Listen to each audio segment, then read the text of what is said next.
It's like seeing the spider scares you, but then not seeing it scares you more. Do you see it right now? Because think how big I actually got chills. Think how big it has to be for you to see it on camera. That's not. Some things aren't funny, and I think we should talk about what is funny and what's not funny. All right. You being scared of spiders is hilarious. I have a couple different spider stories. There's one in my porta potty right now that sits right here. So sometimes if I stand up just right, like my head almost goes into the web. He's trying to catch an annoying fly. We're both good. We're both good to go. Both good to get started. Good to go. All right. GTG, DTF. So you can see I'm always making like a bullet point list for things for us to talk about. And you can see number one on my list today is bucket washing. What do you got for bucket what is bucket washing? Is that just literally washing buckets? Well, I think you know that 50% of us live in a barn and doesn't have access to what would be the word? Running water. And I don't have access to a laundry machine, right? So I Googled today. Actually, a lot of people on the planet don't have access to clean running water either. So you're in the majority, not the minority. This is going to be a great clip for them. So I Googled, you can actually wash all your clothing in a bucket. So I'm going to record that process in the next 2 weeks. I have enough clothes, I think, to last 2 more weeks, and then I'm going to be out. So. Is this hashtag barn life? Is that what's going on? Here? That's my new blog. My new blog is hashtag barn life. It's going to catch on. Like that van life did. Because that worked out really well for you, especially once you dropped a bunch of money into it. All right, so next up on our list is I thought it would be kind of a good opportunity. Just I'm fucking moving on. That van still breaks me, haunts me. I'm gonna put a picture of it there because I love that van. That van's adorable. That van was wonderful. Actually, yeah. I loved hitting it with a hammer. It was the highlight of my day. I like watching you hit things as well. All right, so I thought that we could start using our Monday meetings to kind of go over the new songs that just got uploaded in the last week because I think it'd be a great opportunity to show off the tablature and any input. And I'm sure we're both at some point. You ran through the song in the last week or two. Some of these are a little bit old, and I'm running through them. So just maybe they're fresh in our minds. As I get on that backlog, they'll be more fresh. So first up today is Youngblood by 5 Seconds of Summer. Is that the name of the band? I actually, this is kind of funny. I thought the name of the band was Youngblood for a long time. I could see that. Because it's the only song I've ever heard by them, and I was like, oh, this is Youngblood. And it didn't register that Youngblood. I was just about to give you shit about the chorus. I'm like, the chorus, let's change the chorus to 5 Seconds of Summer. Not my best work. It's not as catchy. Yeah, I wonder why they went with the other one. There's a reason they didn't do that, yeah. So my quick thoughts on the song, because I kind of been running through it a little bit, is and I want people to see our interface in our tab. So how it works. So if you log into the website, you add this song, you have the keyboard, you have the lead guitar, you have the rhythm guitar, you have the strum, and most people can read, so I'm going to just skip through that. I sure am glad that like one of us went through that, and not the company we hired, but one of us too went through and like made the layout nicer and the buttons a little bit bigger and easier to read. That was good. That was a good call by one of us. Youngblood. Yeah, I guess I don't know. Do you have any input on this song? We both can sing the chorus. Do you like the song? we sing the first word, yeah. I actually do enjoy the song. It's not fresh in my memory at the moment, but I recall liking it. Can you pull up the lead guitar part so I can just? I think the lead guitar part would be kind of fun to learn. Yeah, I did like playing that. You did or did not? I did. Okay. I did. Positive, not negative. Well, that's new. There we go. Yeah, there we go. That one intimidates me just looking at it, though. It's, there's a lot of rhythmic stuff, a lot of rhythmic information going on there with the triplets and in the swing, and the swing feel. But really, if you think about it, the way, so the triplets are just the inverse of the swing feel. So the swing is da da da da, and the triplet thing is da da da da. Right, so it's flipping the swing. Yeah, feel. I understand. Yeah. I'm going to take away my shocked face on the video.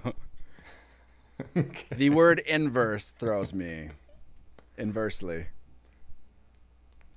But yeah. So and this is one of the songs that we wrote two different bass parts for because not everyone likes to tune their bass down. Right. Which right. And for the most part, you can easily get away with not for shizzle, as the kids say.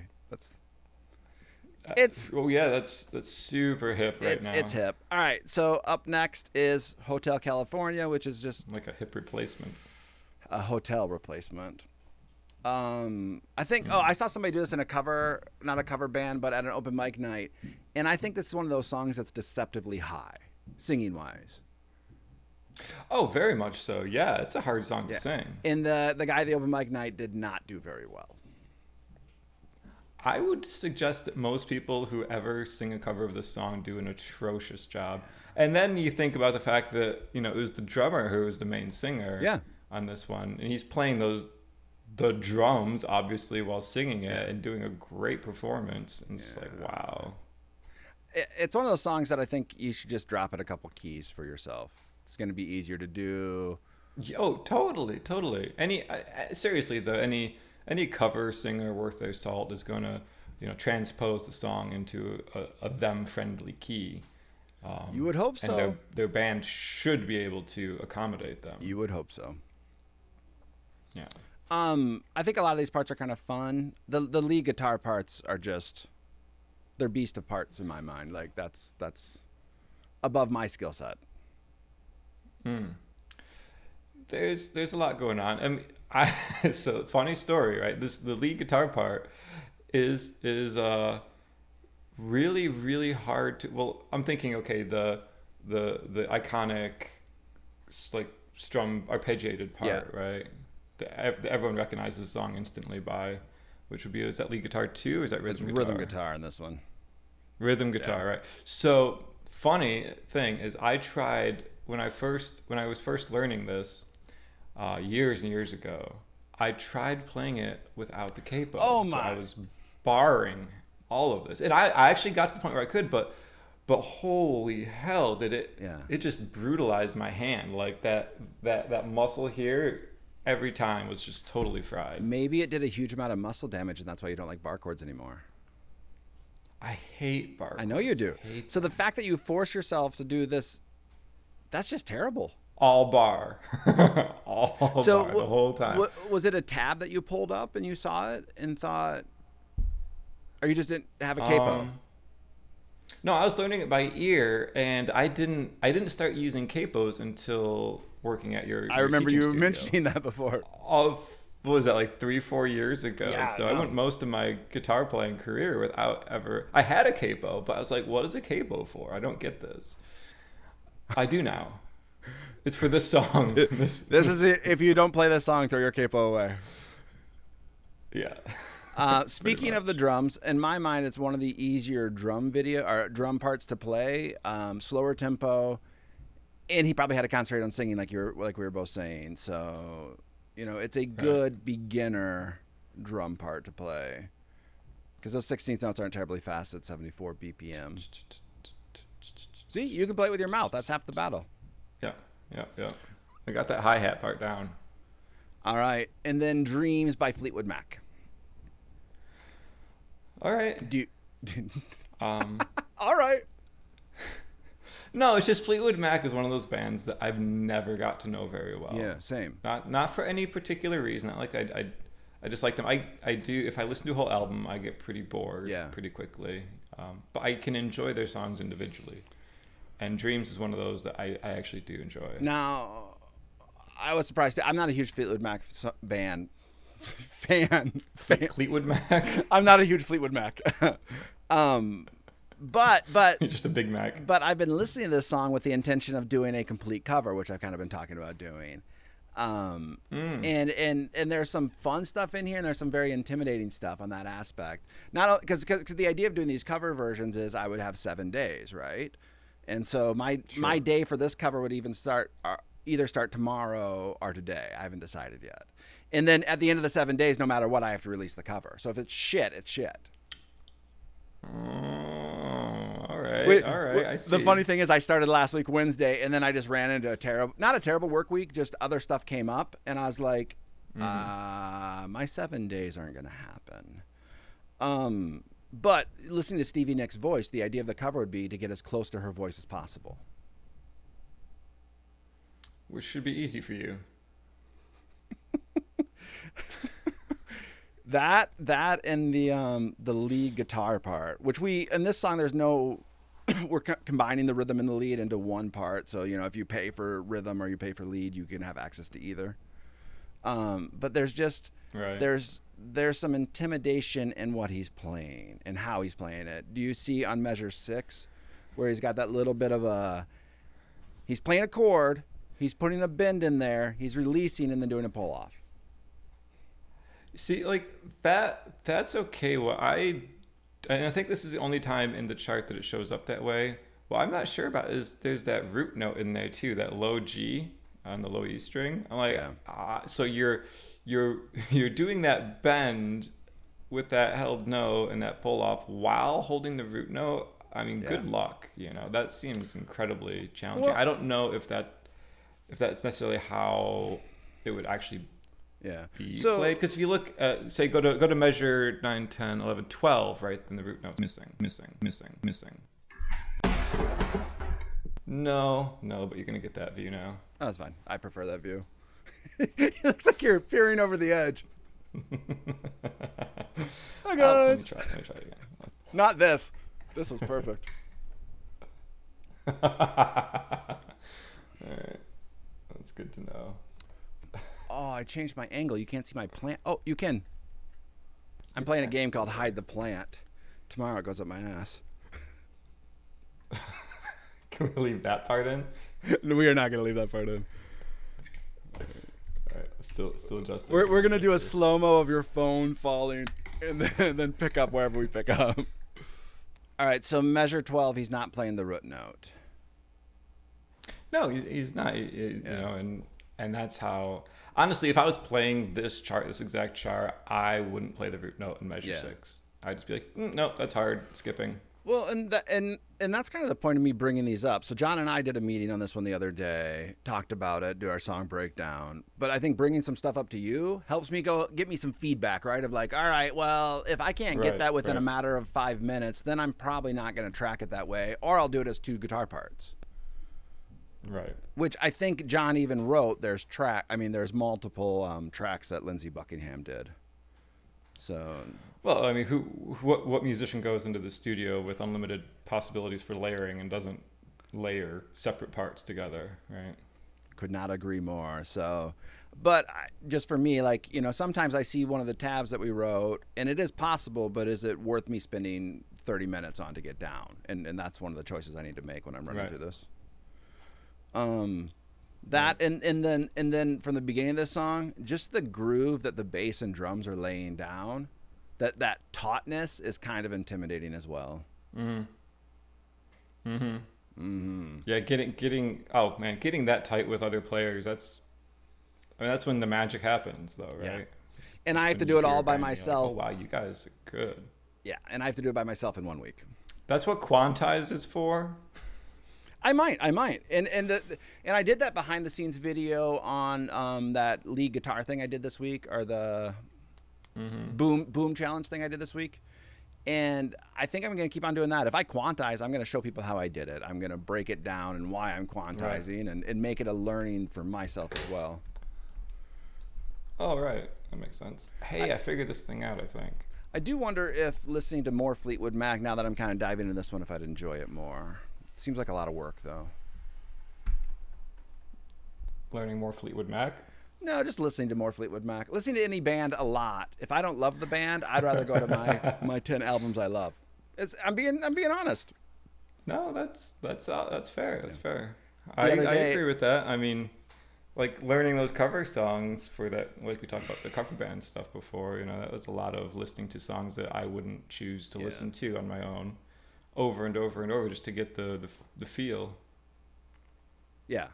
Well, even the other day I loaded up Dreams and was kind of running through it softly, And the rest of the day I was stuck singing it, and I was just like, and I only know the first line of the vocals, so I was stuck singing the first line over and over again. Right.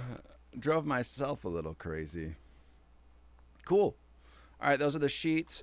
So I'm going to kind of break down kind of our new YouTube stuff right now. Nick and I have been shooting these videos for a hot sec, and I'm speaking to the audience now. You just happen to be here. The audience of 8. I'm not actually here, so it's all good. Well, this is weird. So we're going to start doing clips daily from these videos and my song breakdown and our article videos, and those will be out every day at 3:30. So I kind of spent my morning kind of cultivating all those clips that I think are funny, and we'll just see how the audience responds, if they're funny or not. But there was one. The day I released the how to spell out loud, or how to, if out loud's one word or 2 words. Yeah. Good stuff. Still debated. Still hotly debated that one. Even when I wrote the tagline, I was like, I don't know. I'm like, they're really not sure how this is going to work. So, but the other thing that I'm trying to do is lots of language shorts. Professors around the world are working on it currently. That's good. Lots of shorts. Good. They can. I like shorts. It's a little hot outside, but you can still wear them. But then I think we're going to be able to start hitting with those clips and those shorts is 3 shorts a day, and 1 clip a day, and then 1 extra video. So we'll have kind of get on the path of 2 videos a day, which I'm pretty excited by. Yeah. Wow. Yeah. Wow. Okay. So even from our last meeting that we did, there were 3 great clips about just different things that we were talking about. Shit. I'm going to make a clip about me talking about clips. That might be a short. Is this a good moment for the cut that joke? No. We did that earlier. And for everyone, all 8 people who are listening, the reference is the first podcast. Was that it? The first podcast you did with those folks was like every 5 seconds you said cut that, ha ha ha ha, cut that. Oh my. And I thought my anxiety was pretty low today. Case in point. You talk to me. It is no longer. You make one mistake, you do it on film, and people remember it forever. People. No, not people. Person. They can rewatch it. Person. See, when I'm feeling down about myself, I just pulled that clip up, and I'm like, oh, there is someone dumber than me. That's great. I'm glad that you're giving us watch time. That's what I'm going to say. Thank you. Watching an interesting video. I'm just moving on. I watched an interesting video about Mr. Beast today. Do you remember who he is? Do you know who he is? I have like the faintest idea. Okay. Some rich guy who does YouTube videos that get massive amounts of views. Well, I would put it in a different way, but yeah, I mean, he's probably the #1 YouTuber, right? So he was doing a cool YouTube chat with their head designer, basically, and just a point that he brought up that I think is so true is I watch a lot of videos about gaming the algorithm, right? Understanding the algorithm. What's the algorithm? All that stuff. Yeah. And he's like, stop it. The algorithm is your audience. So what does your audience want to see? Because there's no algorithm. There's if a lot of people are watching your videos, YouTube's going to recommend your video more. That's all they care about. So it's just that perspective of like, people are like, hey, what time should I release? Is this best for the algorithm? Is it best to release every day? It's like, what does your audience want? Right. And that kind of brings me to a point of what we've been looking at for these YouTube videos is like, well, since we're writing sheets for every part, sometimes I feel the pressure to write or to do a video for every part. But think about it. If our audience all of a sudden is drum videos, well, shit, if we release a piano video, those drummers don't care, so they just go ignore.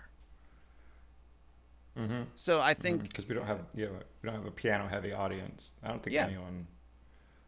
I think it's there. I think there's a lot of different audiences. It's which ones do we want to focus on? Which ones do we think is something we want to grow? And I just think it was an interesting tidbit, and I kind of like learning that stuff. So I thought I'd bring it up here.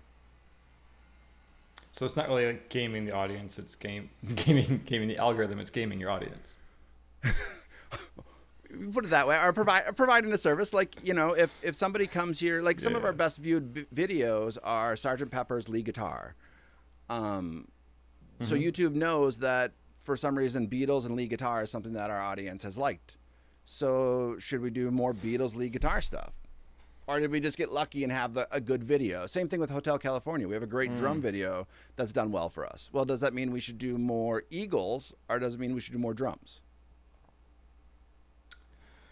Right. What's the actual correlation happening?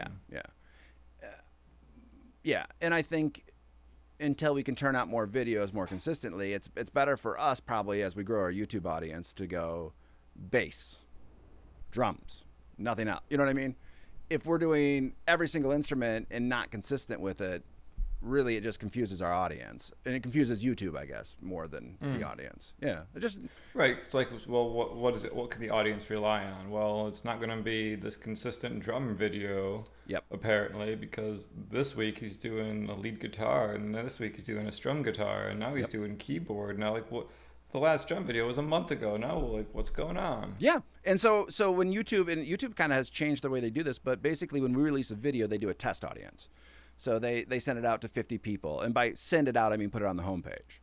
And those 50 people, how they respond is kind of how they're going to, if it responds really, really well and gets a lot of views, they're going to push it. If it doesn't, they're going to ignore it. Huh, that's interesting. Yeah, so interesting. It's my interesting YouTube tidbit. Obviously, that's going to be a new segment. I'm going to make a segment about the segment. I get it. Oh, and the other big thing is, and we've talked about this before, is storytelling. And that's kind of the idea behind the Fleetwood Mac Dreams is, what's the story I can tell about learning a song in 7 days? Yeah. It reminds me, actually, I saw this, what would you call it? Like a vlog, right? People do a video log of their experience, right? So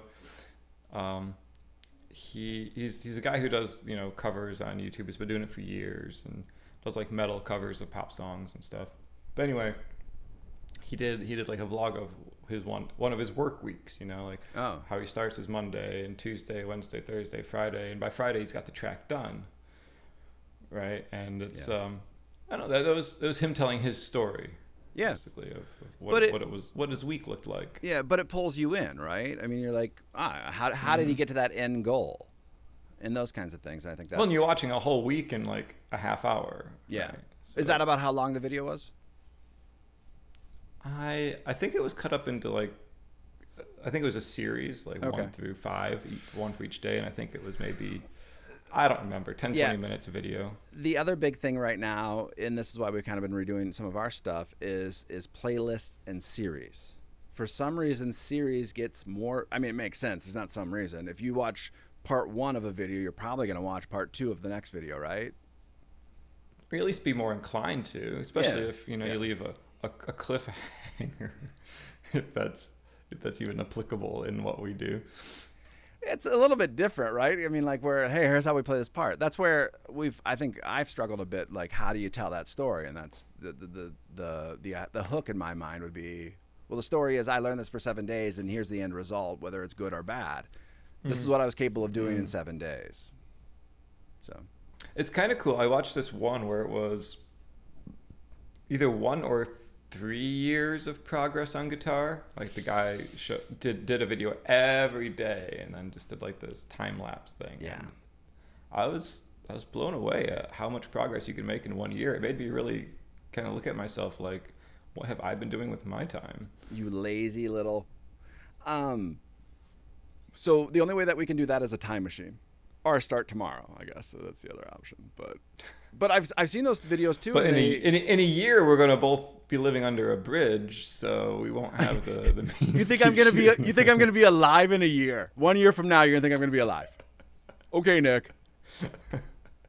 Dude, I made that joke at least 3 times.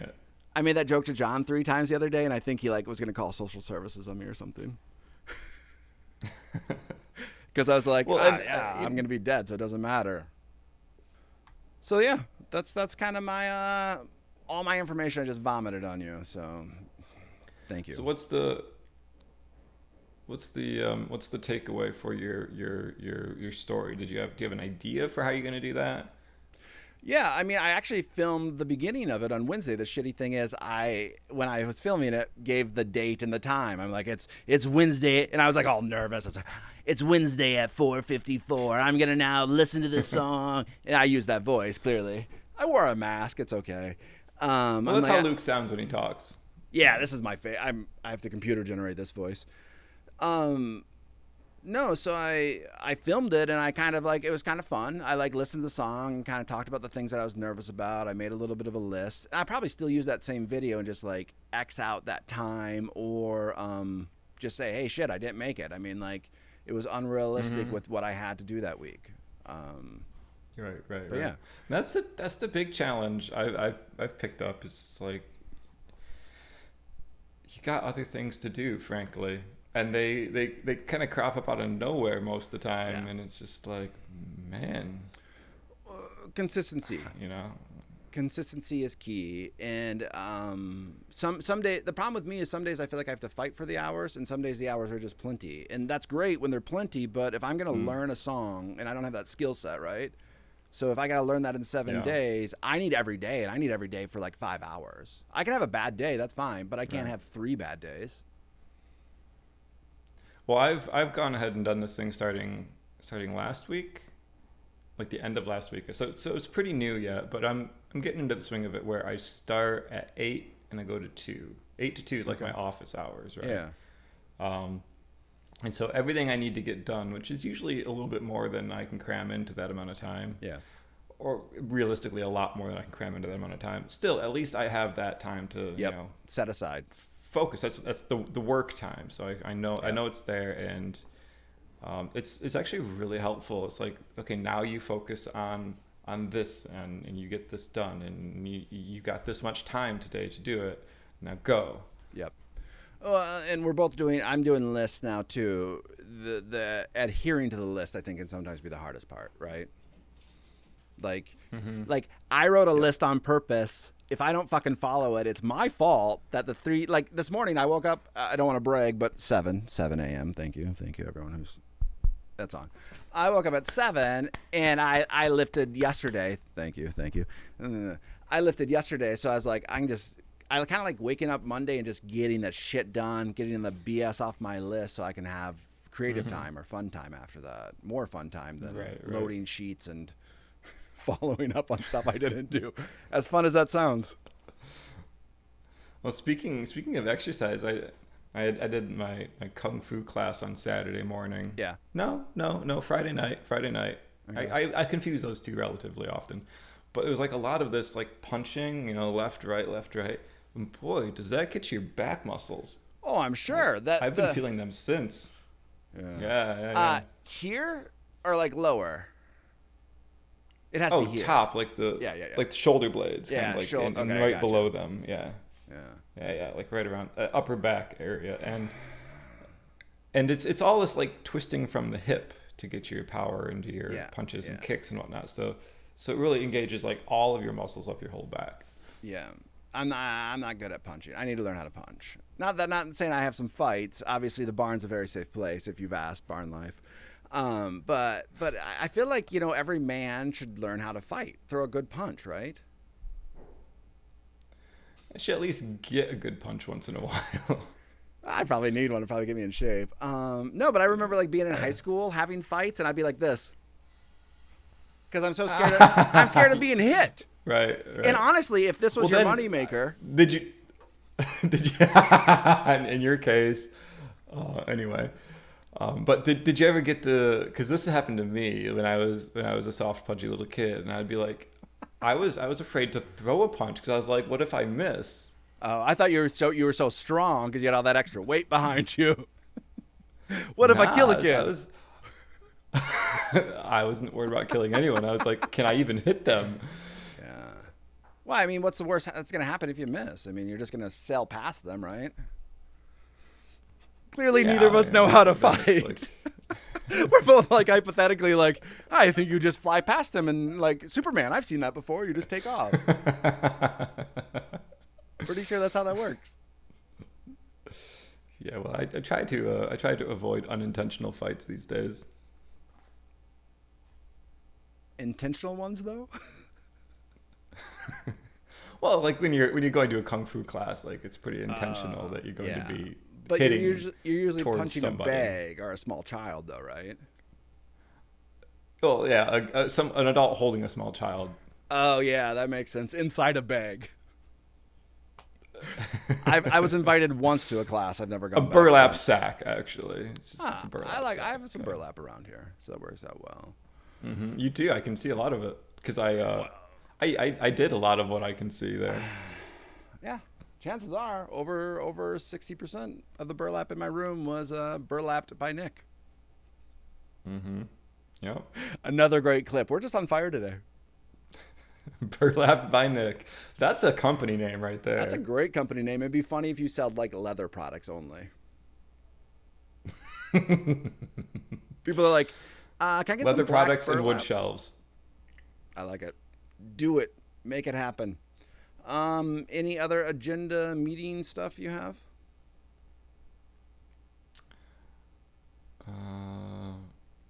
No, not that comes to mind. Not off the top of my head. Well, I think we've covered a lot then today. Cool. Sound good? Yep. All right. Peace. Have a good Sounds day. good. Yeah. See ya.